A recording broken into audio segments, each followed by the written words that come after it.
David Vickery, welcome to the program. I've come to admire Mr. Vickery, never having met the man, Mr. David James Vickery. David Vickery. Thank you. Okay, how about this? Would you like me to start with what took me to the Middle East? It's December the 6th. I remember it was December 6th of 2000. Oh yes, I was born in Canada. Born and bred At that Canadian? time I was living in Hamilton, Ontario. That sounds exciting.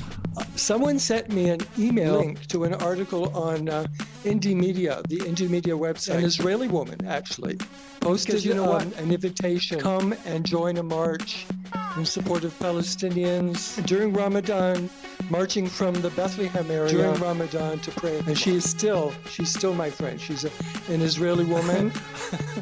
I don't know what got into me. I don't think I want to give you the names. All right, go ahead. I had gotten a new passport, bought a plane ticket. By the 14th, I was in East Jerusalem. That sounds exciting. To tell you the truth, I had never been across the Atlantic in my life. It was really something. I had 2 weeks before I was to return to Canada. I'm there in East Jerusalem, and the event, which was to take place on the 15th of December, ended up being canceled because the Israeli border guards killed a Palestinian man. They shot and killed. Stands out in my memory was spending Christmas Eve in Bethlehem. That is just the most memorable, very, very special time. Christmas Eve 2000. I don't know what got into me. At the time, everything was absolutely new to me. I'm right there across from Damascus Gate, the old city of Jerusalem, East Jerusalem. I had 2 weeks before I was to return to Canada, but after 2 weeks there, I could not bring myself to simply go back to Canada. 2 weeks later, I just didn't go back. It was just such a learning experience that I just let that plane go back without me. I was witnessing native Palestinians being attacked by Israeli security police on horseback. I saw, a man being beaten over the head with a billy club. I helped women with their children crossing the street. It's one of the things it was just such a learning experience. I'm cutting a long story very short. Mm-hmm. This is in the spring of 2001. I'm in Nablas in April of 2001. Yeah, 2001. And I'm living in an apartment with professors from the university. It became more and more difficult for these professors and instructors to get home to their families. Because of the checkpoints. Because they could maybe get home, but then they couldn't get back to work. So more and more of these men were staying in apartments provided by the university. So my situation, where I started out having my own room in a 3-bedroom apartment, we ended up with 11 people living in that apartment. Okay, there were many little invasions of the army coming into the city and, shooting their guns and, people running to their homes. It became commonplace. The tension just slowly increased. After about a year, I moved out and I moved in with a friend who was a student at the university, but also a policeman. I meet the most interesting people. Although at the university, I had the opportunity to take Arabic classes, I really didn't speak there because I really didn't need to. Okay, so it was in April of 2002 that I'm living with my friend, that when Israel made their major invasion of the West Bank. All the major cities. So for weeks on end, we were under curfew, tanks in the streets, bombs going off all night, sound bombs, percussion bombs to scare people. There were days when I was in the office and I looked out the window and there are, there's army vehicles going around the university. Very unnerving for me, but Palestinians are so used to it. It's just so normal. And I tell you what parents did. Parents told stories that it was some kind of a game. Parents would tell their children it's just a game. Don't be upset. They've worked it all out. Nobody could go to work. Nobody could go to the university. We were under curfew. I could tell you so many stories, but I'm trying to keep on track. We weren't allowed to leave. And even my friend, when I wanted to get up on a chair and look out the space above the door to see what was going on, he was afraid to even let me do that. We could not go out. There were a few times that I broke curfew and I just went out anyway. And some of the shops would be open, but their door would be just open a little. There were times I would be inside the store and they'd just have to close it and turn off the lights when they hear a tank coming. This is not fighting terrorism. When I went out after the army had left, they had shot up the windows and doors of every shop in town. There just wasn't a window that wasn't destroyed. We had these beautiful little, quite impractical garbage receptacles on the street. They shot them full of holes. This is not fighting terrorism. They broke into the bank and destroyed the computers, and they drove a tank into the ATM machine. It was just unbelievable. Hello. I don't know where you want me to go from here. Nablas is located north of Ramallah to Ramallah. Oh, no. Absolutely beautiful. At a certain time of the year, there are wildflowers that look, red wildflowers that are kind of poppies. And then there are yellow flowers. I really loved it there. I did some very interesting work at the university, but I was able to take Arabic classes. And I learned to read, and I'm in my late 50s at this time. And I learned to speak, but unfortunately where I live in Morocco, the Arabic is nothing the same. It's just not even similar. Yeah. Would you want to just tell it to you? Okay, David Vickery, David Vickery, altogether, David Vickery. But I want to tell you about, but I really want to tell you about, there's something else I want to tell you about first. What happened to me and that led up to my deportation. Came from Jenin refugee camp, north of Nablas. And some of you may have heard about the Jenin refugee camp massacre in April of 2002. And there are all sorts of people out there who are going to tell you, oh no, it wasn't a massacre. I think, I forget the exact figure. It was something like 57 people. Some people will say, well, that's not a massacre. By November, it became possible to actually take a taxi and travel there. So I insisted on going. I wanted to have a look. The man, it was late in the day. He was inside a concrete cistern that he had built with a flashlight checking it all out because he was expecting a water truck. Okay, a water truck was coming. Well, let me tell you what happened, what came instead. What came instead was the Israeli army, who worked for 75 hours non-stop, fueled by whiskey. If you look at the doorways inside, you could see that the whole house had been distorted. The whole front of the house was gone. That was from April to November. Everyone was disheveled, just like zombies. I would say they were suffering from PTSD. I saw a huge, like a football field-sized area that had been just completely empty, where homes had once been. And we were having to run. We had to run. They were shooting. The young guys are out there ready to throw their stones, and get shot, like they always do. The army was everywhere, and there was no way we could leave. We came to a house that had a big wall around it. And he said, let's go to that house and ask them if we can stay the night. Give us shelter. And the man brought out his little daughter because he was especially proud of this little daughter because he and his wife are older. They were definitely in their 40s. And they had this little baby girl. And that was a big house. There was a huge family living there. I think it was 3 stories. Extended family. They had so many little kids there that, it was just a wonderful time for me. Over their garden wall was all the shooting going on. Let's get to June. It's June of 2003 by now. Near the end of June, from time to time, I absolutely felt the need to get away from Nablas. Okay, so I was in a bus with Palestinians, and we got stopped at an unexpected checkpoint.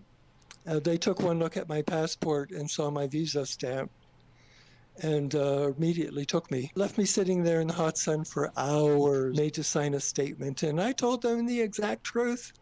Everything I did. I survived that. 2.5 years on a 3-month Israeli visa, and they weren't happy that I was living with Palestinians. They were not happy one little bit. I want to emphasize that. After questioning, they took me to immigration prison. I was there for a week, exactly 1 week. I met, not criminals, but I met people from many, many different countries, skilled workers, a lot of them, who had gone there to work, had even, had stayed as much as 10 years, gone way over their visa, inside of a week. It was very interesting experience, and I got to speak to anyone who spoke English, and we all got together in one of their rooms one time, it was like rooms, locked rooms with bars on the window, multiple bars on the window. A sweet memory is that some of these Africans took me in, and one of them chanted from the little Quran he had, and that was, kind of sing-songy voice, and I enjoyed that. I had little money at the time. I had spent money on phone cards. One of the prisoners was selling phone cards. I hope you're ready to listen to all of this. And anyway, we're all taken to the airport and assembled into a huge auditorium. But it's just a huge room, huge room, full of people, all the luggage, and that was all piled up along the aisle. One by one, people were, going out, boarding their flights. This started on a Thursday night. I had been from a Thursday to a Thursday in the prison. So this was a Thursday night at 7:30. One by one, these people were called, and I'm waiting. We're all waiting. Guess who was the one sitting there at 8 o'clock in the morning?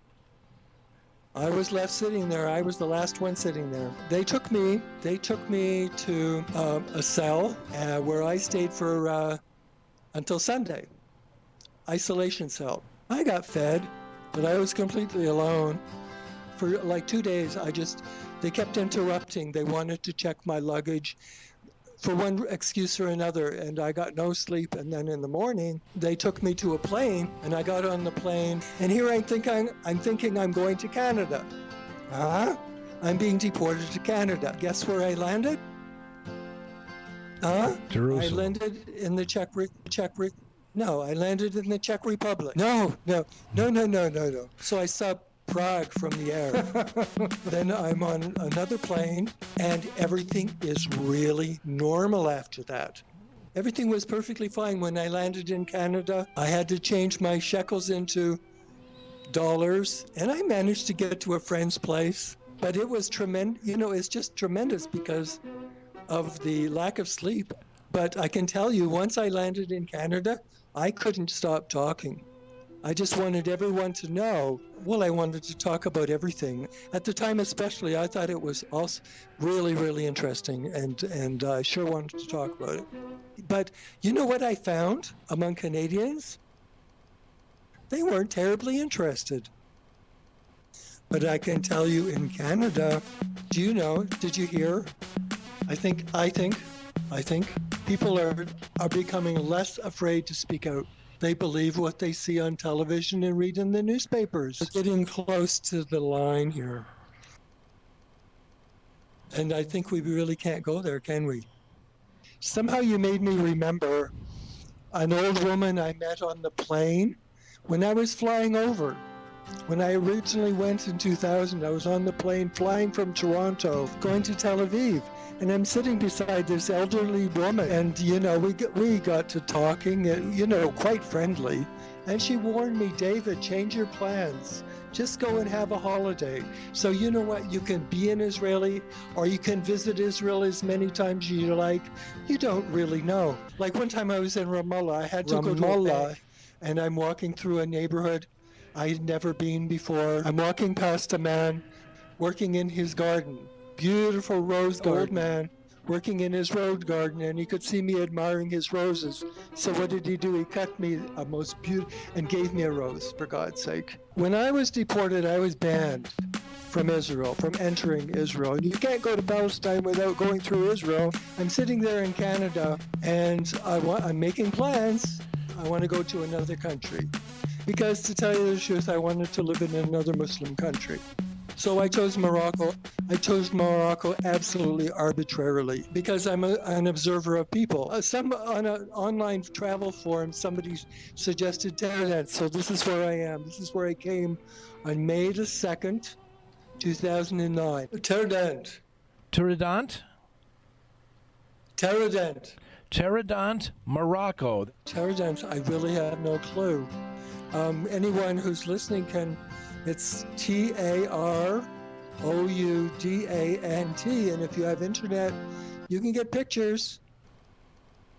Are you a Muslim? Okay. I fast during Ramadan. Oh, God.